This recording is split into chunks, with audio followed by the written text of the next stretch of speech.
সুপ্রিয় বন্ধুগণ, আজকে আমরা ডাবলস কোশ্চেন নিয়ে আলোচনা করব। হ্যাঁ বন্ধুগণ, এই চ্যাপ্টার থেকে আমরা যা যা শিখব সেটা হলো প্যারাগ্রাফ, ডায়ালগ, কম্প্রিহেনশন এবং কথা বলার সময় কীভাবে কোশ্চেন তৈরি করতে হয়।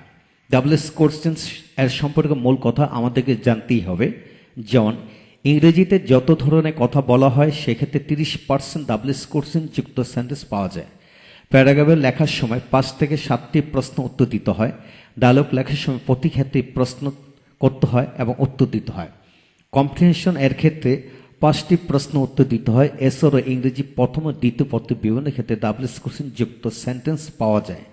পরিসংখ্যানে দেখা যায় প্রতিটি ক্লাসের ইংরেজি প্রশ্নে প্রায় 30% ডাবলস কোশ্চেন যুক্ত সেন্টেন্স পাওয়া যায়। এই ক্ষেত্রে আমরা 5%ও গুরুত্ব দেই না।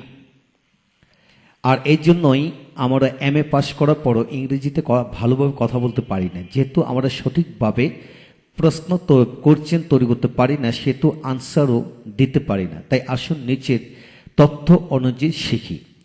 ইংরেজি ভালো করতে হলে, কথা বলতে চাইলে এই চ্যাপ্টারে 100% গুরুত্ব অবশ্যই দিতে হবে। হ্যাঁ বন্ধুগণ, লক্ষ্য করেন এখানে এই চ্যাপ্টার থেকে যা যা শিখব।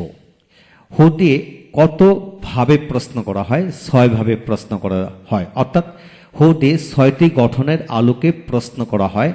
একইভাবে হোম দিয়ে 1টি গঠনের আলোকে প্রশ্ন করা হয়। তবে প্রিপোজিশন যুগে আরও অনেকভাবে, দ্যাট মিনস 25 থেকে 30 ভাবে প্রশ্ন তৈরি করা যায়। হুজ দিয়ে কতভাবে প্রশ্ন করা যায়? 3 ভাবে। তবে প্রিপোজিশন যুগে আরও অনেকভাবে প্রশ্ন তৈরি করা যায়।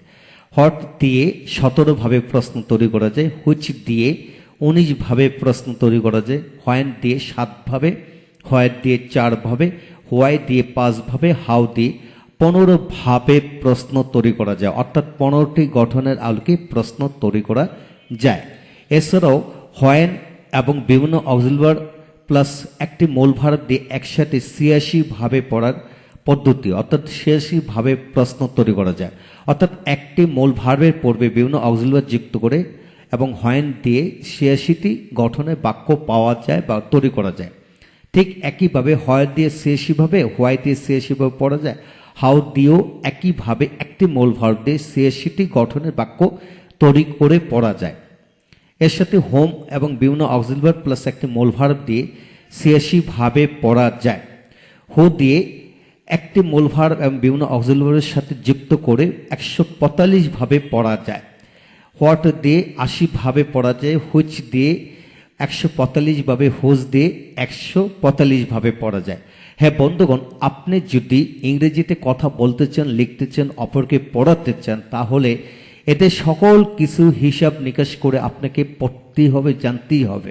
হ্যাঁ বন্ধুগণ, এই হলো আজকের বিষয়। আমরা পরবর্তী ক্লাসে প্রতিটা ক্ষেত্রে একটা একটা করে নিয়ে ভেঙে ভেঙে বুঝে কিভাবে প্রশ্ন করতে হয়, কিভাবে উত্তর দিতে হয়, সে সকল বিষয়গুলো নিয়ে আমরা খুব পঙ্খানুপুঙ্খরূপে আলোচনা করব। প্রতিটা ক্লাস আপনারা দেখবেন। যদি আপনি রিটেন, স্পোকেন, গ্রামার সম্পর্কে ভালোভাবে জানতে চান, অপরকে শেখাতে চান, তাহলে এদের ব্যবহার বিধি অবশ্যই জানতে হবে ইনশাল্লাহ।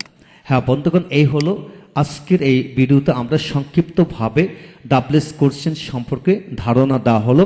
আপনাকে এটাই মেনে নিতে হবে, টোটাল 30%ই কথাবার্তা বলার সময়, লেখার সময় এবং ইংরেজি পড়ার সময় আমরা প্রশ্ন পেয়ে থাকি। অর্থাৎ who, whom, whose, what, which, when, where, why, how এদের ব্যবহারগুলি ভালোভাবে জানতেই হবে যদি আপনি ইংরেজিতে কথা বলতে চান, লিখতে চান, অপরকে পড়াতে চান ইনশাল্লাহ।